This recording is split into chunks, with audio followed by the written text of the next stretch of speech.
April 17, 2012. A motel room in San Diego turns into a crime scene without warning. Three people who were part of a so-called master-slave sex cult were convicted of torturing and murdering Brittany Killgore, according to reports. Killgore agreed in April 2012 to go out with former Marine Staff Sergeant Luis Perez in exchange for helping her move, prosecutors said. The 22-year-old's naked body was found in a ravine 4 days later. Police find a young woman with self-inflicted injuries, and beside her, a handwritten note, multiple pages long, describing what happened to Brittany Dawn Killgore and where investigators should look. It's not a vague confession, it's a set of directions. And those directions point away from the city, away from the last known plans for a night out, toward a rural stretch of Riverside County near Lake Skinner. Welcome to Forgotten Faces. Here we investigate true crime cases where phones went silent, timelines fractured, and women never came home.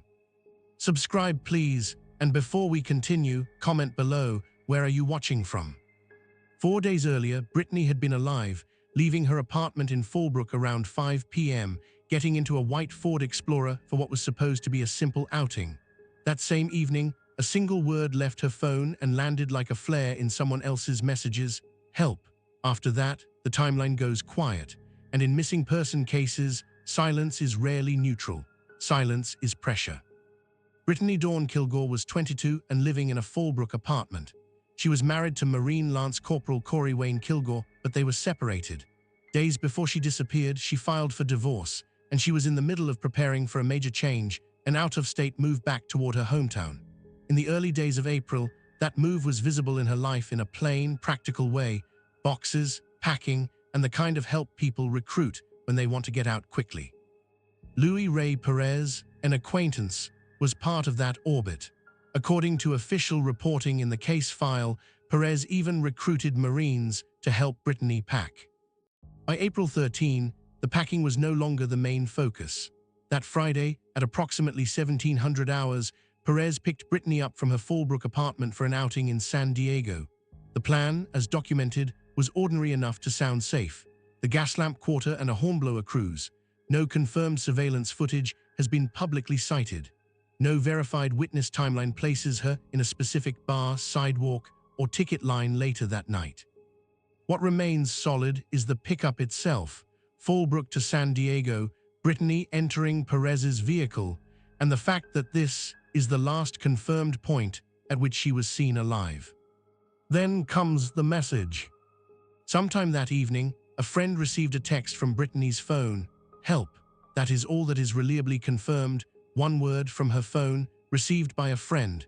No verified follow-up text is documented in the material here. No public record in this fact set confirms whether Brittany could speak on a call, whether location services were queried in time, or whether any app activity told investigators more. Just the word, and then the kind of silence that makes every minute feel longer than it is. 2 days pass. On April 15, a missing persons report is filed in San Diego police jurisdiction. At that stage, the case is still officially a disappearance, an adult missing after leaving for an outing. Families and friends live inside that narrow space where the mind tries to hold two realities at once: that an explanation exists and that the explanation may be terrible. Investigators are left with a timeline that begins cleanly at a Fallbrook apartment and then vanishes into the sprawl of San Diego. And while public reporting later highlighted a disturbing, organized element to what investigators believed happened, the early case file reflects a more basic investigative problem first: very limited confirmed digital trail beyond that single text, and limited publicly detailed sightings. No verified CCTV is provided here. No confirmed timeline of purchases, receipts, or route stops is included in the available fact pack. The planned destination, Gaslamp Quarter, Hornblower Cruise, sits on one side of the story. The actual destination, as the case would ultimately reveal, is not a destination at all, but a recovery site. On April 17, the pressure breaks, not through a tip line, not through a witness who suddenly remembers a face, but through a sudden, violent episode inside a motel. In the afternoon, around 14:05 to 14:10, Police encounter Jessica Lynn Lopez at a sports arena area motel in San Diego. She has self-inflicted injuries, and in that room is a handwritten note that details the killing and directs authorities to Brittany's body. Separately, around the same window of time, a brush-clearing tractor driver spots a body off a rural road embankment near Borrell Road, 9/10 of a mile west of Warren Road, in Winchester, not far from Lake Skinner. Investigators respond. The case moves from missing to homicide. By April 18, an autopsy is conducted, and the medical examiner confirms the manner of death as homicide, with the cause documented as ligature strangulation. But before any courtroom outcome, before the eventual convictions, the real hinge of this case is that motel room. A sudden attempt at self-harm, a multi-page note, and the moment detectives realized the silence, since April 13 wasn't going to be explained by a missed ride home or a dead phone battery. Because when officers picked up that handwritten note and started reading what it claimed, and where it said Brittany had been left, they were no longer searching San Diego for a missing woman.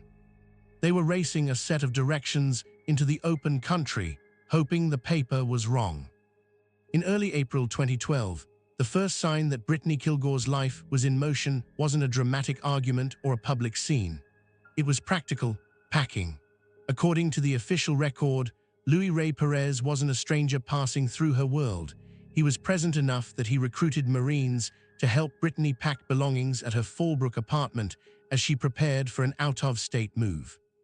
The details of what was said during those packing days aren't reliably public, and there's no confirmed record here of any threats, prior reports, or a documented pattern of harassment. What is confirmed is the proximity. Perez had access to her during a vulnerable transition, and he was involved at the exact moment her life was being boxed up and relocated. Brittany Dawn Killgore was 22, living in Fallbrook, California, and in the records available here, she is described simply as a homemaker. The usual documentary portrait, hometown, school years, friends, descriptions, interests, doesn't exist in reliable public detail in this case file. That absence matters. It means investigators, and later a jury, had to build their understanding from what was measurable, who was around her, what she was doing in the days before she vanished, and what her phone did or stopped doing once the timeline tightened. What is verifiable is the life context that framed her choices in April 2012. Brittany was married to Marine Lance Corporal Corey Wayne Killgore, but they were separated. In the days just before she disappeared, she filed for divorce. At the same time, she was in the process of moving out of state, back toward her hometown. A divorce filing and a cross-state move are not just emotional events. They create logistics, new routines, people who show up to help. New contacts who learn the geography of your life, where you live, what time you're home, what you're carrying, what you're trying to leave behind. In that environment, an outing can look deceptively normal, almost like a break from the stress. And Perez, as confirmed in the file, became part of that bridge between Brittany's old life and whatever came next. His role is described as an acquaintance, someone who helped with packing and then picked her up for the planned San Diego trip. There is no confirmed online dating or app-based connection in the reliable sources summarized here, so this case doesn't run on DMs or profile screenshots. It runs on physical proximity, a short timeline, and the fact that Brittany's path out of Fallbrook intersected with someone who would later be convicted in her killing. The people around Perez also matter, because Brittany's story doesn't stay a one-person encounter for long. Perez's girlfriend, Dorothy Grace Marie Maraglino, is documented as living with him, along with Jessica Lynn Lopez. Brittany is not documented as having a direct relationship with Maraglino or Lopez. But the living arrangement establishes a reality investigators later had to confront. The person who picked Brittany up was part of a household with two other adults who would ultimately be convicted alongside him. There's another human shockwave in the background that becomes clearer only when you place the dates beside each other. Brittany's husband, Corey Killgore, had recently returned from Afghanistan.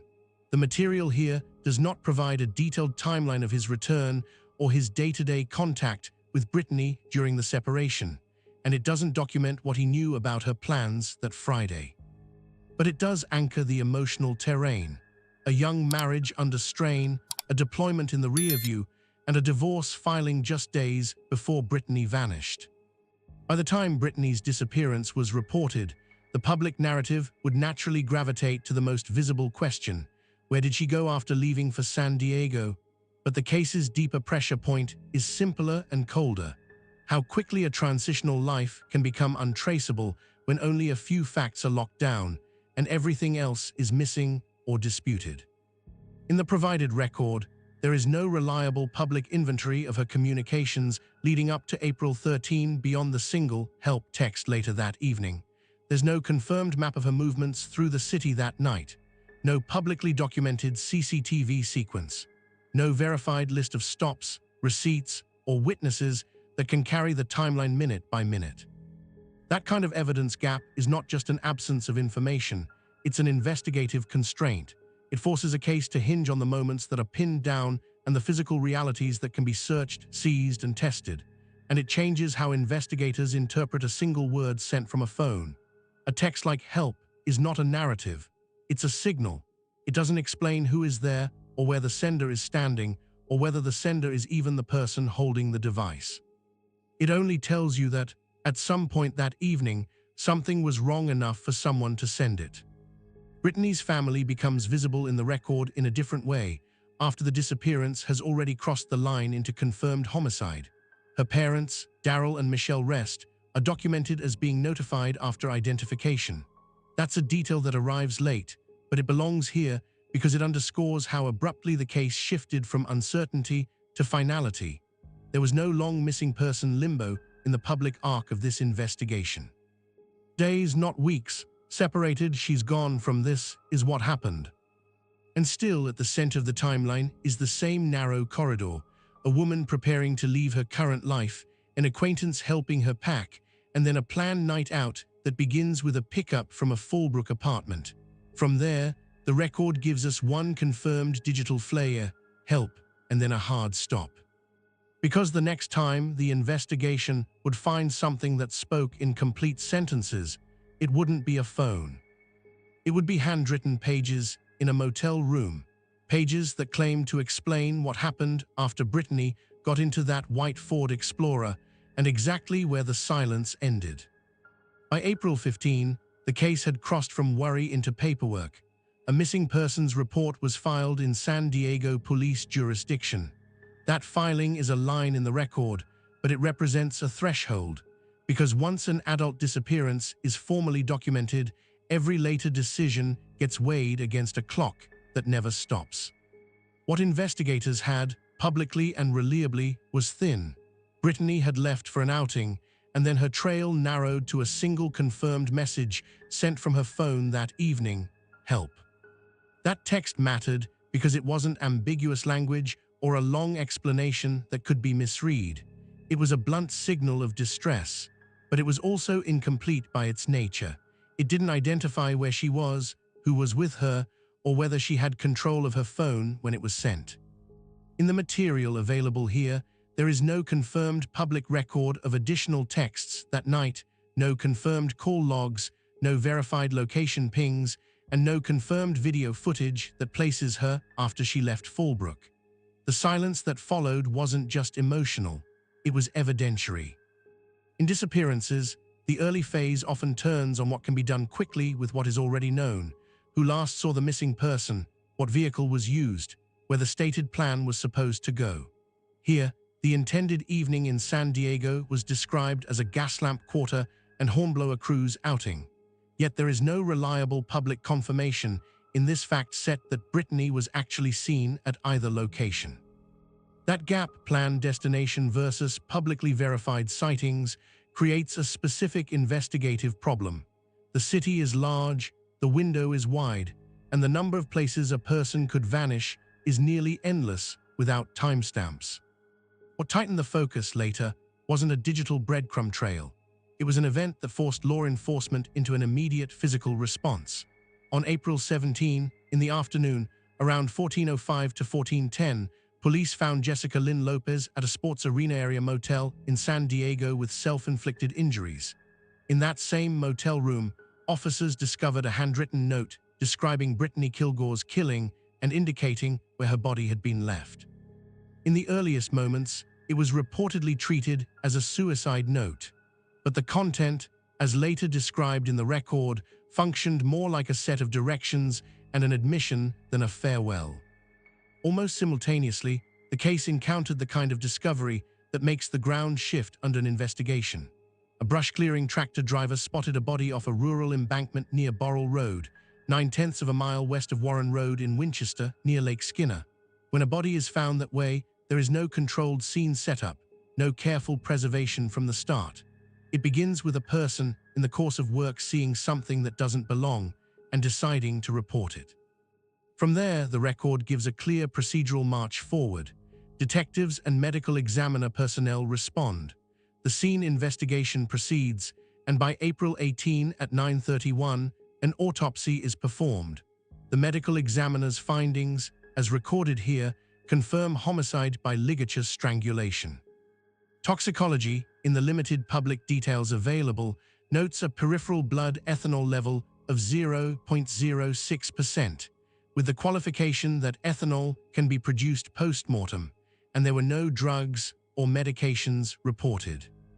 The condition of the body is noted as mildly decomposed, consistent with a disappearance window beginning April 13 and recovery on April 17. But decomposition also brings limitations, changes that can obscure or complicate certain interpretations. What is striking in this case is how rapidly it moved from a missing person report into a multi-defendant homicide investigation, and how that acceleration was driven by physical documents and tangible evidence, not a slow build of sightings. In the file here, there is no reliable public account of the full communications between Brittany and anyone else that week. There is no confirmed public CCTV sequence. The evidentiary engine becomes, instead, what detectives can seize and test. The record indicates that Brittany's phone was recovered near a San Diego trolley. That is a concrete fact, but the surrounding details, exact timing, last ping, who placed it there, are not reliably public in this dataset. Even so, the implication is unavoidable. The phone did not remain with Brittany, and it did not remain in a private home. It ended up near public transit infrastructure, a place where an object can be left behind intentionally, lost, or discarded to create distance. And then there is the logistical mismatch that investigators would have to reconcile.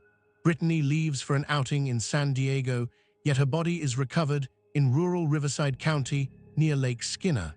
That isn't a short walk from a nightlife district. It's a deliberate movement of a body away from the city, away from the expected route, away from where someone might naturally look first. If you want more documentary-grade cases built strictly from verified records, no rumor, no invention, subscribe so you don't miss the next investigation. Because what comes next in this case is not a mystery built on whispers. It's a case built on objects, a vehicle, a residence, and a handwritten narrative that investigators would treat as a roadmap.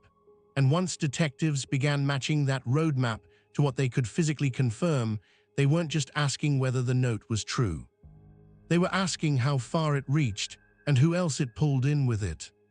In July 2012, search warrants and affidavits connected to the investigation were released publicly, and they changed what the outside world understood about how detectives moved from a missing person case to a multi-defendant homicide prosecution. The documents didn't rely on rumor or vibe. They relied on what could be photographed, seized, and tested, items tied to a vehicle, a residence, and a handwritten narrative that investigators treated as operational detail rather than storytelling. One of the central objects in those filings was Louis Perez's white Ford Explorer.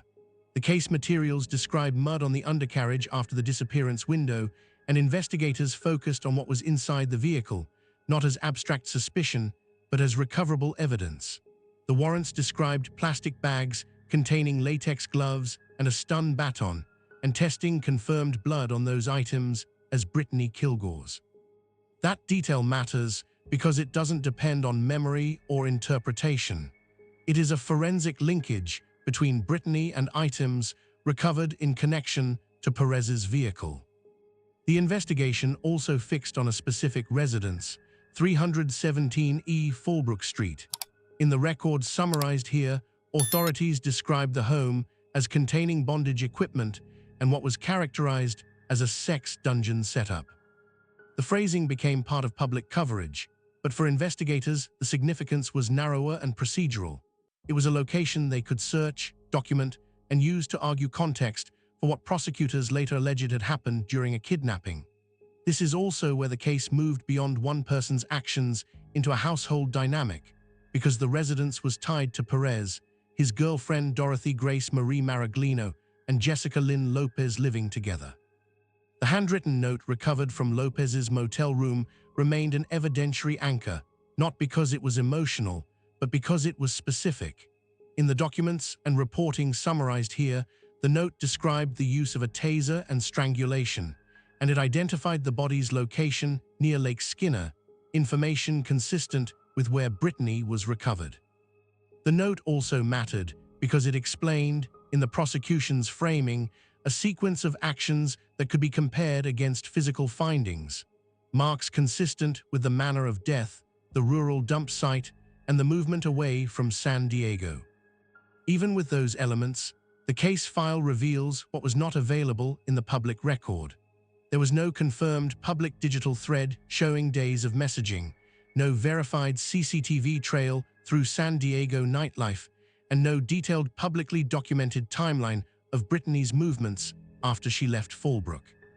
The investigation's strength, at least in what is captured here, was less about reconstructing every minute and more about assembling a chain that could hold up in court. A last known departure, a distress signal, then a set of tangible links connecting Brittany to items associated with the defendant's environment. Agencies worked the case across jurisdictions and roles. San Diego Sheriff's Department homicide detectives led major investigative steps. The San Diego County Medical Examiner documented the cause and manner of death, and Riverside County authorities were involved because the recovery scene lay in their geography. In cases with multiple locations like this, procedure can be as important as theory. Who has seen control, who processes evidence, who obtains warrants, and who builds the narrative that prosecutors can later argue without stepping outside what can be proved. The official theory presented by authorities, as summarized in this dataset, was that Perez, Maraglino, and Lopez conspired to kidnap and murder Brittany during sexual activities involving bondage and sadism-masochism. The alleged motive, as argued by prosecutors, was that fantasies escalated into real-world violence. That is not presented here as fact about anyone's inner intentions. It is presented as the prosecution's framework for why three people would be charged together and why the case included charges beyond murder. The defense dispute that appears in the provided material is narrow and direct. Perez's attorney, Brad Patton, claimed that Lopez killed Brittany. In this fact pack, there is no documented supporting evidence offered for that claim, and the jury's later verdict rejected the idea of a lone actor by convicting all three defendants. The tension between those positions, single actor blame versus conspiracy, would become the core decision point for a jury, not whether Brittany was killed, but how responsibility was shared, and whether kidnapping was part of the crime's legal structure. And this is where the investigation makes its most consequential shift. Once detectives had a written account that aligned with a recovery site, and once forensic testing tied Brittany to items recovered in connection to Perez's vehicle, the case was no longer moving toward a single arrest based on proximity. It was moving toward a prosecution that would have to prove coordination, 3 defendants, 1 victim, and a sequence the state would argue began with a kidnapping. Because charging 3 people is one thing, proving beyond a reasonable doubt that they acted together is another. On or about April 24, 2012, Luis Ray Perez was arrested on suspicion of murder. Reporting in the record indicates he had previously been held on weapons charges, and the homicide arrest followed as the case moved from a disappearance investigation into a multi-defendant prosecution. From that point forward, the The legal system took over the timeline the public had been trying to assemble, building a case designed not just to explain what happened to Brittany Killgore, but to prove it under the strict requirements of criminal court. The charges that ultimately framed the trial were severe and specific: first-degree murder, kidnapping, torture, and attempted sexual battery by restraint. The structure of those charges matters because it shows what prosecutors believed they could prove beyond the killing itself, particularly that Brittany's death occurred during a kidnapping, a special circumstance that carries its own legal weight. In 2015, after a 6-week trial, a jury convicted Perez, Dorothy Grace Marie Maraglino, and Jessica Lynn Lopez of first-degree murder, kidnapping, torture, and attempted sexual battery by restraint. The jury also made a true finding on the special circumstance allegation of murder during kidnapping. That verdict settled the core dispute that had hovered at the edges of the case in public reporting, whether responsibility could be isolated to a single person. A defense claim attributed the killing to Lopez alone, but the convictions across all 3 defendants confirmed the jury accepted the prosecution's theory of a conspiracy: 3 people held criminally accountable for 1 death during a kidnapping. Sentencing unfolded over the following months. Perez and Maraglino were sentenced to life without the possibility of parole. Lopez was sentenced on January 8, 2016, to 2 consecutive life terms without the possibility of parole. The outcome is definitive in the record provided here. The case status is resolved, convictions entered, and all 3 defendants remain incarcerated under life without parole sentences. In 2017, an appellate opinion upheld the convictions. Appeals can turn on technical legal questions, jury instructions, evidentiary rulings, procedural issues, but the bottom line in this dataset is simple: the convictions stood. The criminal justice process, at least in its core conclusion, did not reverse course. When you look back at the investigation through the lens of the courtroom result, the case becomes a study in how prosecutors built certainty in a story that publicly had limited digital detail. There was no confirmed online dating trail. There was no publicly verified CCTV sequence in the record here. Much of what viewers might expect in a modern timeline engine, screenshots, pings, surveillance timestamps, does not appear as a fully documented public chain in this fact pack. Instead, the prosecution's case leaned on tangible anchors: a handwritten note that directed authorities to the body and described the killing, physical evidence recovered through warrants connected to the vehicle and residence, and the medical examiner's homicide finding consistent with the cause of death. The unresolved elements, however, are still real, even in a solved case. The public record summarized here notes missing or limited information in several categories: a fuller set of Brittany's digital communications, any publicly documented surveillance footage from the outing, and complete trial transcripts in public detail. Those gaps don't undo the verdict, but they do shape how the public can understand the case from outside the courtroom. They leave open questions about the precise minute-by-minute path between Fallbrook and the point where Brittany's phone went silent, about exactly how her phone ended up near a San Diego trolley, and about what, if anything, could have been learned from the night in San Diego if more contemporaneous video or records were available publicly. There is also a human gap that the case file cannot fill with certainty: Brittany's own voice and biography beyond the limited confirmed details. She becomes visible in the record through roles: 22, living in Fallbrook, a Marine wife separated from her husband, a divorce filing days before she disappeared, a planned move out of state. It's enough to show a life mid-transition, but not enough to recreate the full person she was to those who knew her. And that is the final tension of this case. It moves at high speed, it ends with definitive legal outcomes, and yet it still contains pockets of silence. Silence in the digital record, silence in publicly documented sightings, silence where fuller context would normally live.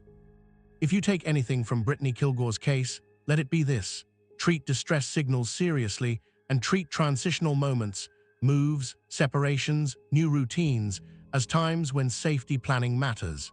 If this story can keep even one person from dismissing a single urgent message, it's worth remembering her name.